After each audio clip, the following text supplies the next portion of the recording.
नमस्कार। इस video tutorial में आपका स्वागत है। इस वीडियो ट्यूटोरियल में हम बात करेंगे डेटा स्ट्रक्चर्स की और स्पेशली हम बात करेंगे एरेज इन C++ की। तो सबसे पहले हम देखते हैं कि डेटा स्ट्रक्चर्स क्या होते हैं। The organised collection of data along with the methods of accessing and manipulating data. मतलब एक डेटा का ऑर्गेनाइज कलेक्शन और उसके साथ ही उसके मेथड्स, उसको एक्सेस कर रहे हैं डेटा को और मैनिपुलेट कर रहे हैं, उसको हम डेटा स्ट्रक्चर कहते हैं। तो डेटा स्ट्रक्चर एक तरह से आप हो गया ऑर्गेनाइज डेटा और उसके ऊपर जो भी ऑपरेशंस अलाउड हैं वो डेटा स्ट्रक्चर कहलाता है। तो एग्जांपल्स ऑफ डेटा स्ट्रक्चर्स हो जाएंगे आपके एरेज और लिंक लिस्ट एक्सेट्रा। बहुत सारे एग्जांपल्स हैं जिसको हम आगे भी पढ़ेंगे। अब हम देखते हैं कि कितने तरह के डेटा स्ट्रक्चर्स होते हैं। अगर हम डेटा स्ट्रक्चर्स को क्लासीफाई करते हैं डिफरेंट क्राइटेरिया के अकॉर्डिंग, उसकी कई सारी कैटेगरीज हैं, देखते हैं उसमें उसे कैसे क्लासीफाई किया जाता है।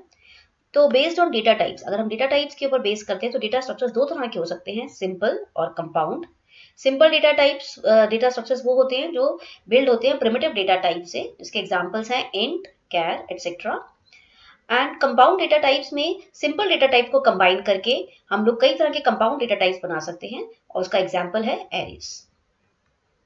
अगर हम लेआउट के अनुसार देखेंगे तो डेटा स्ट्रक्चर्स दो तरह के हो सकते हैं, लीनियर और नॉन लीनियर। लीनियर मतलब जब डेटा आइटम्स एक लीनियर सीक्वेंस में एक सीधी रेखा के अनुसार आपके जुड़े हुए हों, दे अरेंज्ड हो, तो उसको हम लीनियर डेटा स्ट्रक्चर बोलेंगे और उसके एग्जांपल्स हैं एरेज, स्टैक्स, क्यूज एटसेट्रा। और नॉन लीनियर में ये जो भी डेटा आइटम्स हैं लीनियर सीक्वेंस में अरेंज ना होकर डिफरेंट तरीके से अरेंज होते हैं, उसको हम नॉन लीनियर बोलते हैं और उसका एग्जाम्पल है ट्रीज।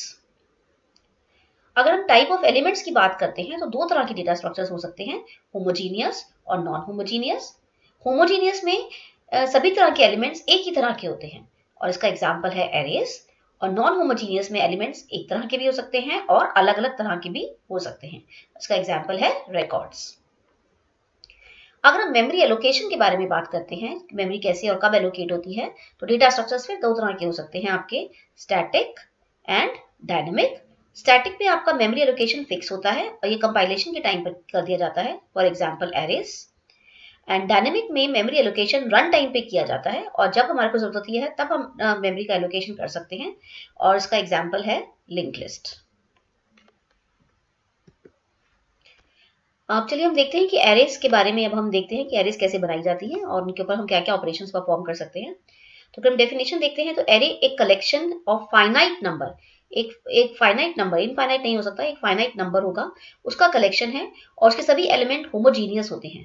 होमोजीनियस का मतलब है एक ही तरह के एलिमेंट्स होंगे, जैसे इंट एरे है तो इंट ही होंगे सारे, कैर है तो सारे एलिमेंट्स कैर होंगे। ऐसा नहीं हो सकता कि एरे का एक एलिमेंट इंटीजर हो या दूसरा कैरेक्टर हो या तीसरा फ्लोट हो।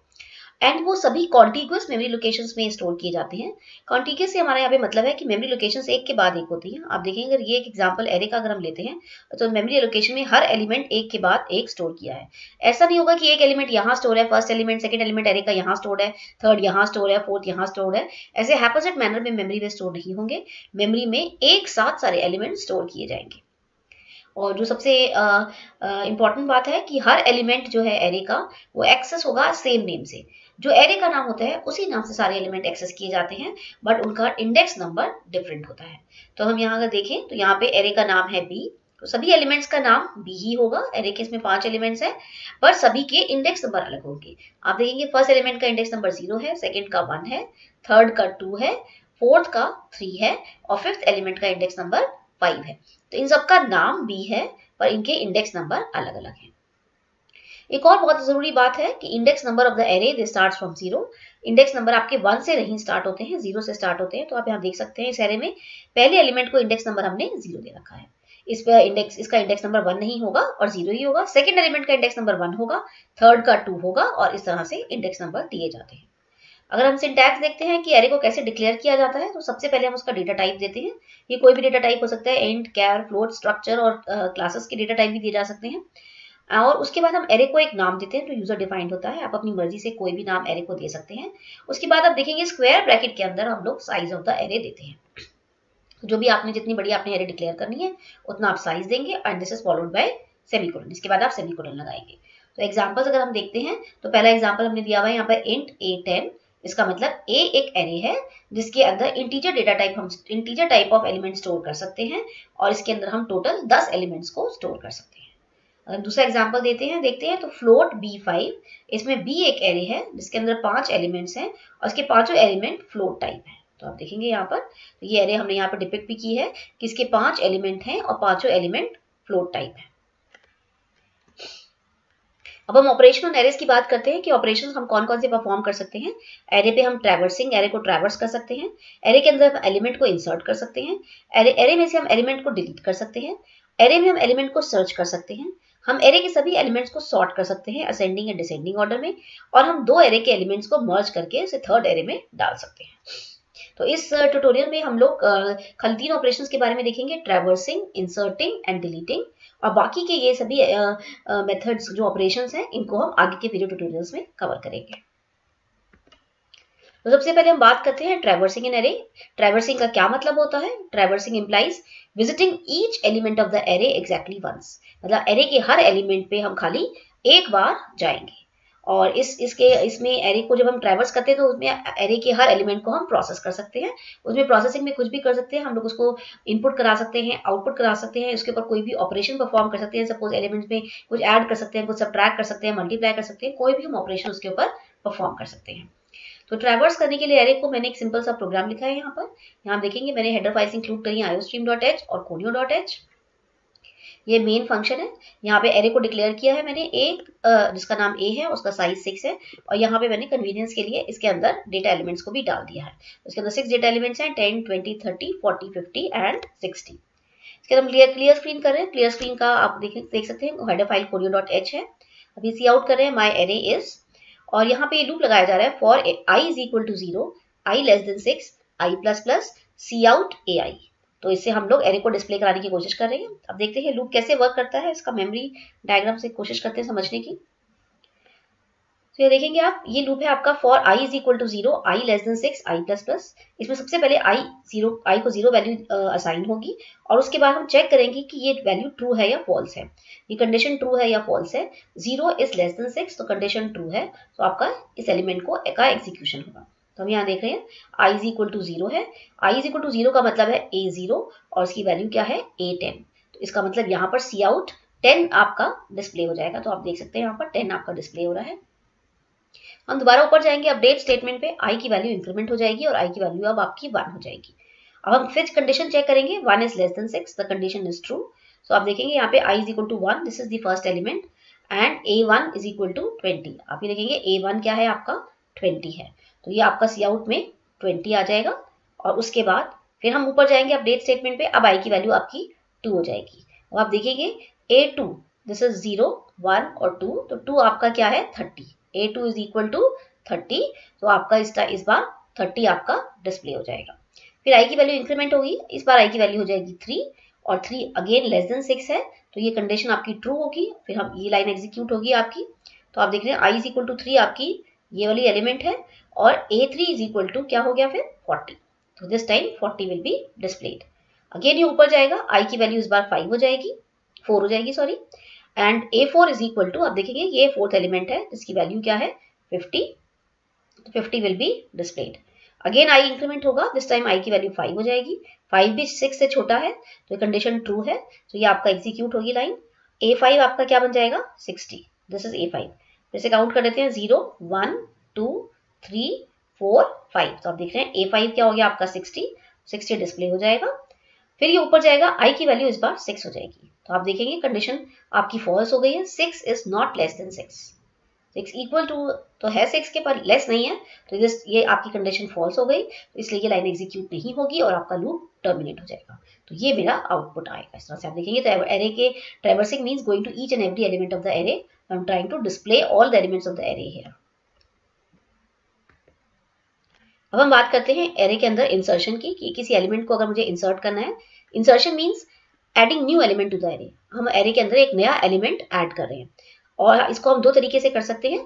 पहली बात ये कर सकते हैं कि हम एलिमेंट की पोजीशन स्पेसिफाई कर दें जिस पोजीशन पे एलिमेंट को इंसर्ट करना है, और दूसरा हम ये कर सकते हैं कि हम अपने आप ही पोजीशन एरे की निकालें। एक एरे आपको सॉर्टेड एरे दे रखी है, हम उसमें अप्रोप्रिएट पोजीशन फाइंड आउट करें कि कहाँ पर एलिमेंट इंसर्ट होना चाहिए जिससे एरे आपकी सॉर्टेड ही रहे। तो ये दोनों तरीके से हम पढ़ेंगे कि इंसर्शन कैसे करना है। तो करने के लिए हम अज्यूम करते हैं कि हमारे पास एरे है एक A, और इसके अंदर n जो है वो टोटल नंबर ऑफ एलिमेंट्स हैं जो एरे के अंदर प्रेजेंट है, और मैक्स जो है वो मैक्सिमम नंबर ऑफ एलिमेंट्स हैं जो एरे के अंदर इंसर्ट किए जा सकते हैं। ये एक तरह से एरे के साइज के बराबर ही होता है। तो अगर n और मैक्स इक्वल हो जाते हैं तो इसका मतलब एरे आपकी फुल है और कोई भी इंसर्शन उसके अंदर पॉसिबल नहीं है। Item element to be inserted in the array, item हमने एक वेरिएबल लिया है जिस जो आपका एलिमेंट इंसर्ट करना है एरे के अंदर, वो उसकी वैल्यू होल्ड करेगा। अब इसके प्रोग्राम को स्टडी करते हैं। तो आप देखेंगे यहाँ पर इसके प्रोग्राम में हम लोगों ने पहले हेडर फाइल ली है iostream.h, process.h मैंने एग्जिट फंक्शन के लिए ली है। ये फंक्शन का प्रोटोटाइप दे रखा है जो फंक्शन मैंने यहाँ डिक्लेयर किया है। वॉइड मेन में देखेंगे यहाँ पे मैंने एक एरे डिक्लेयर की है नम, और उसका ये साइज है मैक्स जो कि आपका यहाँ पर 8 है, और इसके अंदर कुछ वैल्यूज ऑलरेडी असाइन कर दी है मैंने कन्वीनियंस के लिए। तो ये ऑलरेडी असाइंड है और ये एरे आपकी सॉर्टेड नहीं है। आप देखेंगे n is equal to 6, आप देख रहे हैं इसके अंदर 6 एलिमेंट हैं, तो total number of elements which are present in the array is 6। pos equal to 3, this is the position where I want to insert the data, and data equal to 40, इसका मतलब यह है कि मैं 40 डेटा को insert करना चाहती हूँ पोजीशन 3 पर। तो मैं इंसर्शन फंक्शन को कॉल करूंगी, इसके अंदर मैंने एरे को भी पास कर दिया है, टोटल नंबर ऑफ एलिमेंट्स को पास किया है, पोजीशन को पास किया है जिस पोजीशन में डेटा इंसर्ट करना है, और उस डेटा को पास किया है जिसको हम मुझे इंसर्ट करना है। तो अगर हम इंसर्शन के इस फंक्शन पे आएंगे तो आप देखेंगे these are the formal parameters. तो इसके अंदर ये एरे है जो आपकी नम एरे के साथ शेयर करेगी मेमोरी। हमने पढ़ा है कि एरे और एरे हमेशा पास बाय रेफरेंस ही होती है, कभी भी पास बाय वैल्यू नहीं होती है। एन भी पास बाय रेफरेंस है, तो एन और small n they will share the same memory space. Position और आइटम पास बाय वैल्यू है, पोजीशन और आइटम को सेपरेट मेमोरी एलोकेट होगी और पोजीशन में 3 स्टोर हो जाएगा और आइटम में 40। यहाँ पे हम चेक करें अगर n इक्वल टू मैक्स है, हमने पहले भी डिस्कस किया है, n is the total number of elements present in the array. अभी ये एलिमेंट कितने प्रेजेंट हैं, और मैक्स जो है मैक्सिमम नंबर ऑफ एलिमेंट्स हैं जो एरे के अंदर आ सकते हैं। अगर ये दोनों बराबर है इसका मतलब एरे के अंदर मैक्सिमम एलिमेंट आ चुके हैं, और इसको हम ओवरफ्लो कहते हैं। और हम कहेंगे कि कोई भी नया एलिमेंट हम नहीं कर सकते बिकॉज एरे फुल है हमारी, और हम प्रोग्राम से एग्जिट कर जाएंगे। अदरवाइज इस लूप के थ्रू हम एक एक करके एलिमेंट्स को मूव करेंगे नीचे की तरफ, जिससे हम स्पेस बना सकें नए एलिमेंट को इंसर्ट करने की। और इसके बाद हम इस तरह से एलिमेंट को इंसर्ट करेंगे और हम n को प्लस प्लस कर देंगे बिकॉज अब हमारा एरे में एक एलिमेंट बढ़ चुका है। तो चलिए अब इन सबको समझने के लिए हम लोग मेमोरी डायग्राम से दोबारा समझने की कोशिश करते हैं। देखिए इसको समझते हैं। अगर हम देखते हैं यहाँ पे मैंने ऊपर एक कांस्टेंट मैक्स इक्वल टू 8 किया था, 3 सेक्शंस में डिवाइड किया हुआ है मेमोरी को, ग्लोबल वेरिएबल, मेन और ये इंसर्शन फंक्शन है। ग्लोबल वेरिएबल सेपरेट मेमोरी आपको एलोकेट हुई है मैक्स को जिसकी वैल्यू 8 है। मेन के अंदर हमने 4 चीजें डिक्लेयर करी हैं।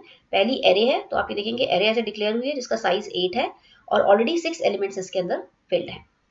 n को मेमोरी एलोकेट हुई है जिसके अंदर वैल्यू 6 है, pos को मेमोरी एलोकेट हुई है जिसके अंदर वैल्यू 3 है, और डेटा को मेमोरी एलोकेट की गई है जिसकी वैल्यू 40 है। इंसर्शन फंक्शन के अगर आप फॉर्मेट पैरामीटर्स देखेंगे तो सबसे पहले इंट a है। a आपको मैंने अभी भी बताया है कि जब भी हम एरे पास करते हैं तो हमेशा पास बाय रेफरेंस होता है, तो ये नम एरे को ही रेफर करेगी। n को हम बाय रेफरेंस सेंड कर रहे हैं तो n और small n they will share the same memory space. एक ही मेमोरी स्पेस के दो नाम रखे जाएंगे, स्मॉल n और कैपिटल N, दोनों इसी मेमोरी स्पेस को रेफर करेंगे।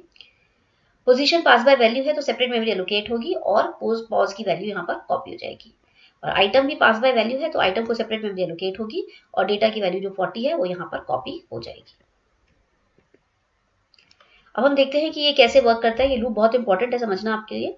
For int j is equal to n-1, हमें इंसर्ट करना है डेटा आइटम 40 इंडेक्स नंबर 3 पर। तो उसके लिए मुझे इंडेक्स नंबर 3 से के बाद जितने भी एलिमेंट्स हैं उन सबको एक एक स्पेस नीचे शिफ्ट करना पड़ेगा, क्योंकि अगर मैं शिफ्ट नहीं करूंगी और डायरेक्टली इंसर्ट करूंगी तो वो उसके ऊपर ओवरराइट हो जाएगा, जो मुझे नहीं चाहिए।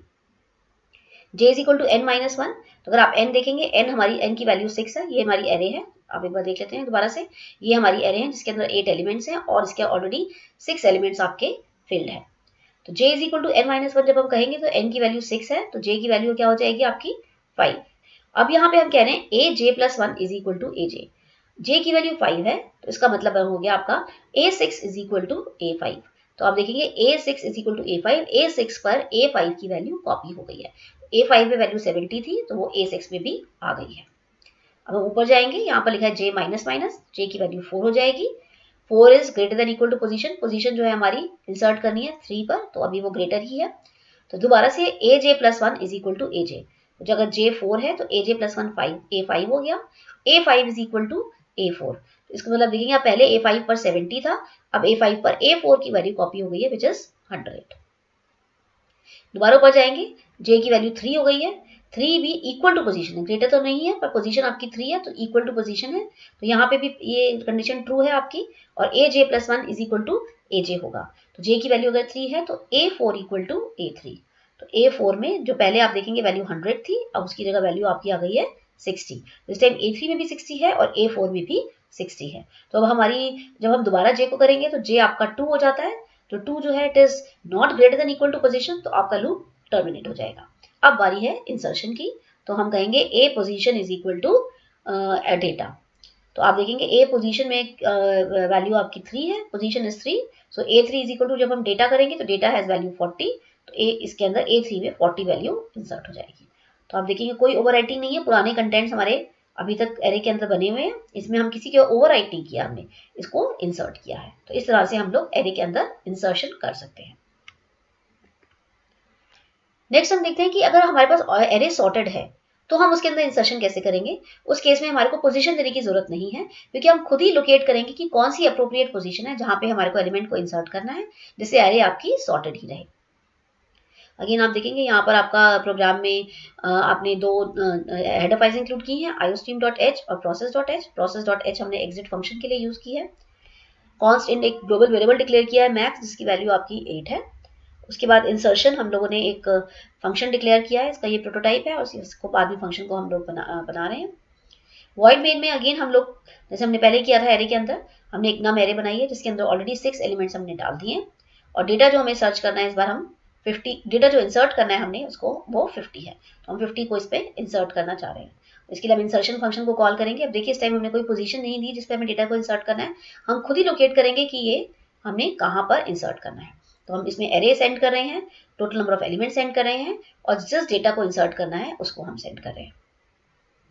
तो इंसर्शन पे आएंगे तो ए जो है आपका, ए आपकी एरे है, एंड जो हमने यहाँ पे पास करी है नम के इक्वलेंट, फिर आप एन और कैपिटल एन और स्मॉल एन शेयर करेंगे memory space, total number of elements आएंगे, और आइटम में डेटा की वैल्यू आपकी कॉपी हो जाएगी। तो अगेन हम पहले चेक करेंगे अगर n इक्वल टू मैक्स है, total number of elements present in the array और total number of elements which can be inserted in the array, अगर ये दोनों सेम है तो इसका मतलब आपकी एरे फुल है, और इस कंडीशन को हम ओवरफ्लो कहते हैं। यहाँ पे याद रखना बहुत जरूरी है, इसको ओवरफ्लो कहते हैं, और अगर ओवरफ्लो की कंडीशन है तो हम एग्जिट कर जाएंगे। अब हमें इस केस में पोजीशन नहीं दी हुई है, तो पहले हमें ये लोकेट करना है कि हमें एलिमेंट को कहाँ पर इंसर्ट करना है। तो इसके लिए हम सबसे पहले ये चेक करेंगे, अगर हमारा आइटम लास्ट आइटम, आपका लास्ट आइटम कौन सा है, A n-1, N total number of elements हैं, तो n-1 is your last item. अगर item greater than last item है तो हमें पूरा ये चलाने की जरूरत ही नहीं है लूप, हम लास्ट में अपना एलिमेंट इंसर्ट कर देंगे। अगर item to be inserted is greater than the last element of the array, जो हमें इंसर्ट करना आइटम वो एरे के लास्ट एलिमेंट से अगर बड़ा है तो हम ऐसे ही डायरेक्टली उसे इंसर्ट कर देंगे। अदरवाइज हम पोजीशन पहले फाइंड आउट करेंगे, पोजीशन को हमने 0 लिया, ये लूप लगाया हमने, और जब तक एरे के एलिमेंट की वैल्यू आइटम से लेस है या इक्वल है तब तक हम ये लूप चलाते रहेंगे। और उसके बाद जैसे हमने पिछले प्रोग्राम में किया था, हम लोग मूव करेंगे एलिमेंट्स को, हर एलिमेंट को एक एक प्लेस नीचे मूव करेंगे, जिससे हमारे पास जगह बन जाए नए एलिमेंट को इंसर्ट करने की। और हम लिखेंगे इंसर्ट करेंगे एलिमेंट को ऐसे, और उसके बाद टोटल नंबर ऑफ एलिमेंट्स में +1 कर देंगे, क्योंकि अब हमारा एलिमेंट एक बढ़ चुका है। अब इसको मेमोरी डायग्राम से समझने की कोशिश करते हैं, जिससे ये और क्लियर हो जाए थोड़ा सा। तो आप देखेंगे यहाँ पर मेमोरी को हमने 3 तरह पार्ट्स में फिर डिवाइड किया हुआ है, ग्लोबल वेरिएबल, मेन फंक्शन और इंसर्शन फंक्शन। ग्लोबल वेरिएबल में हमने एक मैक्स डिक्लेयर किया हुआ है जिसकी कांस्टेंट वैल्यू है 8। यहाँ पे हमने नम आपका एरे है जिसके अंदर जिसका साइज आपका 8 है, और इसके अंदर ऑलरेडी 6 एलिमेंट्स फील्ड हैं, तो ये आप देख सकते हैं यहाँ पर। और इस टाइम आप देखेंगे ये एरे आपकी सॉर्टेड ऑर्डर में है। फिर n में वैल्यू 6 है, और डेटा एक और मेंबर है आपका जिसमें वैल्यू आपकी 50 है। अगर इंसर्शन फंक्शन की बात करते हैं, इसके फॉर्मल पैरामीटर्स देखते हैं, तो ए आपकी एरे है जो पास की गई थी, और ये एरे इसी को रेफर करेगी जो एरे नम आपकी पास की गई थी, बिकॉज हमने पहले ही बताया कि जब हम एरे को पास करते हैं तो वो पास बाय वैल्यू कभी भी नहीं होती, वो दोनों सेम ही प्लेस को रेफर करते हैं, एक तरह से पॉइंटर पास करते हैं जब हम एरे को पास करते हैं। ये एम्परसेंड है, पास बाय रेफरेंस है, तो ये कैपिटल एन उसी मेमोरी स्पेस को शेयर करेगा जो एन कर रहा है, तो ये इसी मेमोरी स्पेस के दो नाम हो जाएंगे, स्मॉल एन और capital n. Item pass by value है तो सेपरेट मेमोरी एलोकेट होगी, और डेटा की वैल्यू उसके अंदर कॉपी हो जाएगी। अब देखते हैं मेमोरी डायग्राम में इंसर्शन एग्जैक्टली कैसे होता है।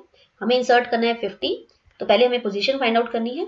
की पोजीशन, अब पहले उसमें हमने इफ में चेक किया था कि अगर हमारा आइटम लास्ट एलिमेंट से बड़ा है, लास्ट एलिमेंट क्या है हमारा 86 और हमारा आइटम जो इंसर्ट करना है 50 है, 50 is less then 86, so this is not possible. अगर ये पॉसिबल होता तो हम डायरेक्टली यहीं पर एलिमेंट को इंसर्ट कर देते।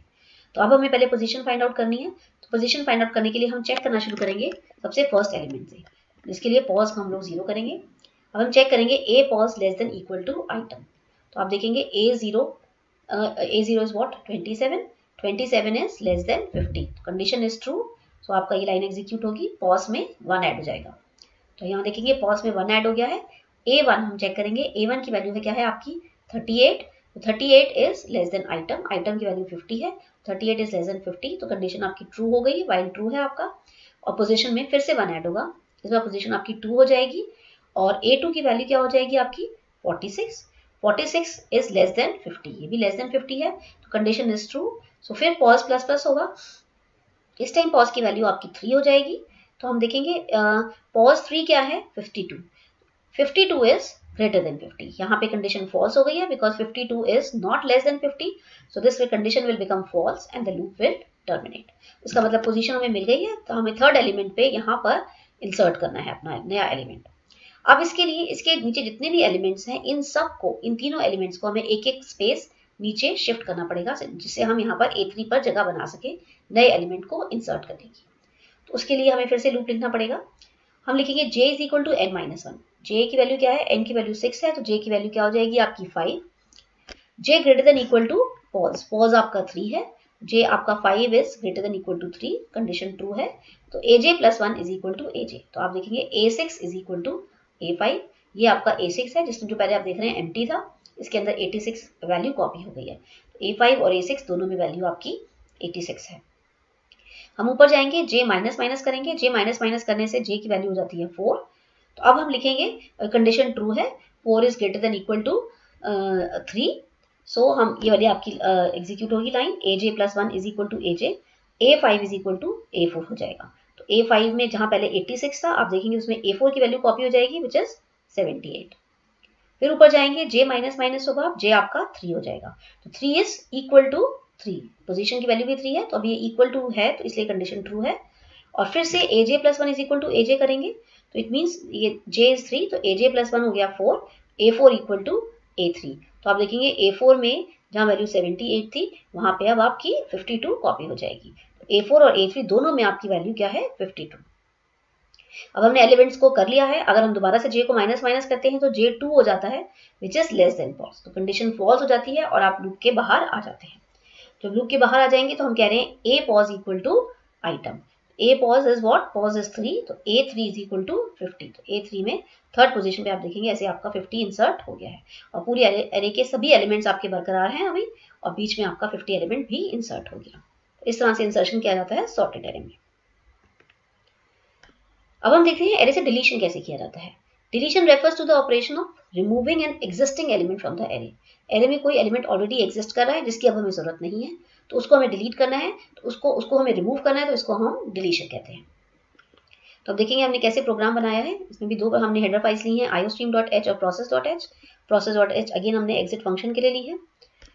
अब हम यहाँ से डिलीशन का ये प्रोटोटाइप है, इसमें हम लोग मेन फंक्शन में हम अगेन वही सेम प्रोग्राम है, हम एरे डिक्लेयर कर रहे हैं जिसके अंदर टोटल 6 एलिमेंट्स हैं और इसके अंदर all the 6 elements are filled, n इसके अंदर टोटल नंबर ऑफ एलिमेंट्स जो हैं वो 6 हैं और डेटा आपका 40 है जिसको आपको डिलीट करना है। डिलीशन फंक्शन को कॉल करेंगे, इसके अंदर एरे सेंड करेंगे, total number of elements send करेंगे और डेटा को सेंड करेंगे। डिलीशन फंक्शन में हम देखते हैं यहाँ पर ये एरे ए है जो रेफर करेगी नम एरे को, एन और capital n they will share the same memory space, और आइटम की वैल्यू कॉपी हो जाएगी, डेटा की वैल्यू कॉपी हो जाएगी आइटम में। तो अगर हम चेक करेंगे सबसे पहले, अगर n 0 है, अगर n 0 है तो उसका मतलब एरे में कोई भी एलिमेंट नहीं है, इस कंडीशन को हम अंडरफ्लो कहते हैं। तो आप ये ध्यान रखेंगे, इस कंडीशन को हम लोग अंडरफ्लो कहते हैं और ये कंडीशन तब होती है जब एरे एम्प्टी होती है और एम्प्टी एरे में से हम उनको डिलीट करने की कोशिश कर रहे होते हैं। तो एम्प्टी एरे में से कुछ भी हम डिलीट नहीं कर सकते, तो इस कंडीशन को हम लोग अंडरफ्लो कहते हैं। इसको एग्जिट -1 हुआ है, थोड़ा लिखने में गलती हो गई है, यहाँ पे आप ब्रैकेट लगा लेंगे इसका, दिस इज एग्जिट -1। अब हम चेक करेंगे, हमें अब अगर ये नहीं है इसका मतलब एरे में कुछ एलिमेंट्स हैं। अब हम फाइंड आउट करने की कोशिश करेंगे कि पोजीशन क्या है जिस एलिमेंट को हमारे को डिलीट करना है। तो हम ये चेक करें while a pos less than equal to item pos plus plus, position उस जैसी ही आइटम मिलेगा हमारे को उसकी पोजीशन मिल जाएगी। तो अब हम चेक करेंगे, अब दो कंडीशंस हो सकती हैं। ऐसा भी हो सकता है कि एलिमेंट प्रेजेंट ही ना हो एरे में, और अगर और एलिमेंट प्रेजेंट हो। तो अगर एलिमेंट आपका प्रेजेंट है तो हम लूप लगाएंगे I is equal to pos plus one, I less than N, I plus plus A I minus one is equal to A I. इस केस में, डिलीशन के केस में बिल्कुल ऑपोजिट करते हैं जो इंसर्शन में करते थे। इंसर्शन में हम सभी एलिमेंट्स को नीचे मूव करते थे, और डिलीशन में हम सभी एलिमेंट्स को ऊपर मूव करते हैं, ऊपर की तरफ हम लोग मूव करते हैं। ये भी हम आगे समझते हैं मेमोरी डायग्राम में। और जब हम मूव कर जाते हैं तो हम a माइनस वन जो लास्ट एलिमेंट है उसमें 0 फिल कर देते हैं, और n माइनस माइनस कर देते हैं क्योंकि एक एलिमेंट हमारा कम हो गया है। तो और हम लोग लिख देंगे सी आउट एलिमेंट डिलीटेड। और अगर ये a pos equal to item नहीं है तो हम लिखेंगे cout element not present. तो मेमोरी डायग्राम से समझते हैं कैसे है। तो मेमोरी डायग्राम देखेंगे तो अगेन यहाँ पे आपका 3 पार्ट्स में मेमोरी डिवाइडेड है, ग्लोबल वेरिएबल्स, मेन और डिलीशन। ग्लोबल वेरिएबल में आपने एक वेरिएबल डिक्लेयर किया है मैक्स कांस्टेंट टाइप जिसकी वैल्यू 6 है। मेन में हमने एक एरे डिक्लेयर की है जिसके अंदर 6 एलिमेंट्स हैं, जिसका साइज भी 6 है, और n जो है total number of elements present in the array, इसका वैल्यू 6 है। और डेटा एक वेरिएबल है जिसकी वैल्यू 40 है जो हमें डिलीट करना है। डिलीशन में आएंगे तो फॉर्मल पैरामीटर्स देखेंगे तो एरे का नाम a है, a और num they share the same memory space. अभी हमने बताया था कि एरे एज अ पॉइंटर पास होता है हमेशा, उसको हम डिटेल में डिस्कस करेंगे पॉइंटर के चैप्टर में। इसे पास बाय रेफरेंस किया है तो स्मॉल n और कैपिटल N शेयर करेंगे सेम मेमोरी स्पेस को। और आइटम पास बाय वैल्यू है तो आइटम को सेपरेट मेमोरी एलोकेट होगी, और डेटा की वैल्यू 40 आइटम में कॉपी हो जाएगी। अब हम देखते हैं deletion from the sorted array कैसे करना है। तो suppose we want to delete 40 from the sorted array, हमारे आइटम जो है वो है 40 जिसको हमें डिलीट करना है। तो सबसे पहले हमारे को पोजीशन फाइंड आउट करनी है कि ये 40 कहाँ पर प्रेजेंट है। तो उसके लिए हमने ये लूप लगाया है while a pos less than equal to item pos plus plus. सबसे पहले पॉज हमारा 0 है तो आप देखेंगे a0 is less then item, a0 is 10, 10 is less then 40, the condition is true, so pause plus plus होगा, पॉज आपका 1 हो जाएगा। पॉज 1 में a1 is 20, 20 is less than 40, yes, again the condition is true, so again pause plus plus होगा, तो pause आपका 2 हो जाएगा। तो a2 is less than item, yes, the condition is again true because a2 is 30, 30 is less than 40, so आपका फिर pause plus plus होगा, this time pause आपका 3 हो जाएगा। अब a3 equal to item, yes, so the element is found, this is the element, so pause plus plus हो जाएगा, pause आपका 5 हो जाएगा, 4 हो जाएगा। अब हम ये चेक करेंगे if a pos equal to item, अगर a पॉज आपका आइटम के इक्वल हो गया है तो हमने क्या, इसका मतलब आइटम हमारे को मिल गया है। दो केसेस हो सकते थे इसके अंदर कि आइटम हमारे को मिले ही ना और आइटम आपको मिल जाए। तो अगर आपको आइटम मिल गया है तो इस केस में हम देखिए यहाँ पर क्या कर रहे हैं, i is equal to pos plus one, I less than N, I plus plus. तो हम i को वैल्यू दे रहे हैं पॉज प्लस वन की, क्योंकि हमें सभी एलिमेंट को एक एक एलिमेंट ऊपर शिफ्ट करना है। अगर हमें 40 को डिलीट करना है तो कैसे डिलीट होगा, 50 आ जाएगा 40 की जगह पर और 60 आ जाएगा 50 की जगह पर, ऐसे हम डिलीट करेंगे। तो उसके लिखने के स्टेप्स क्या हैं हमारे, int i is equal to pos plus one, I less than N, I plus plus, A I minus one is equal to A i. Pos आपका यहाँ पे पॉज प्लस वन करेंगे तो 4 हो जाएगा आपका, 4 होते ही आप देखेंगे यहाँ पर 4 हो गया तो आपका ये ए आई माइनस वन a3 हो जाएगा, a3 is equal to a4, ये आपका a3 है। अब देखेंगे this is a3, 0 1 2 3, a3 is equal to a4, ये आपका a4 है। तो a4 की वैल्यू यहाँ पर कॉपी हो जाएगी, तो यहाँ पे अब आपका क्या आ जाएगा, 50 आ जाएगा। फिर आपका i प्लस प्लस होगा, i की वैल्यू क्या हो जाएगी, 5 हो जाएगी। और इस बार आपका हो जाएगा 5 is less then n, sure है। सो a4 is equal to a5, इसका मतलब a5 की जो वैल्यू है, ये देखिए यहाँ पे स्टेप पे आपकी वैल्यू 50 आ गई थी, यहाँ पर ये वाली वैल्यू से चेंज होगा 50 आ गई, और इस स्टेप में a4 is equal to a5, तो इसका मतलब ये वाली वैल्यू आपकी यहाँ पर 60 कॉपी हो जाएगी। फिर i प्लस प्लस होगा तो i हो जाएगा 6 और n आपका 6 है, 6 इज नॉट लेस देन 6, तो कंडीशन फॉल्स हो जाएगी और हम लूप के बाहर आ जाएंगे। अब यहाँ लिखा है an minus one is equal to 0, so आप देखेंगे यहाँ पे 0 1 2 3, 0 1 2 3 4 और ये 5th एलिमेंट है।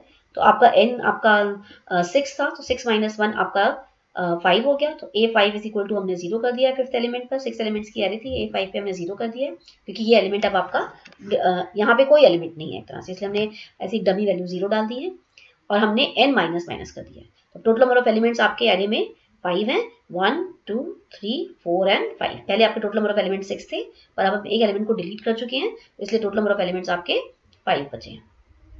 लास्ट में हम डिस्प्ले करा देंगे एलिमेंट डिलीटेड। सो इस वीडियो के लिए इतना ही। अगर आपको ये वीडियो पसंद आया है तो प्लीज़ इसको थम्स अप कीजिए, एंड मेरे वीडियो चैनल को भी, आप यूट्यूब चैनल को भी सब्सक्राइब कर सकते हैं। इसके लिए, इस वीडियो ट्यूटोरियल में आपको सुनने के लिए बहुत बहुत धन्यवाद। अगली बार फिर मिलते हैं। Thank you.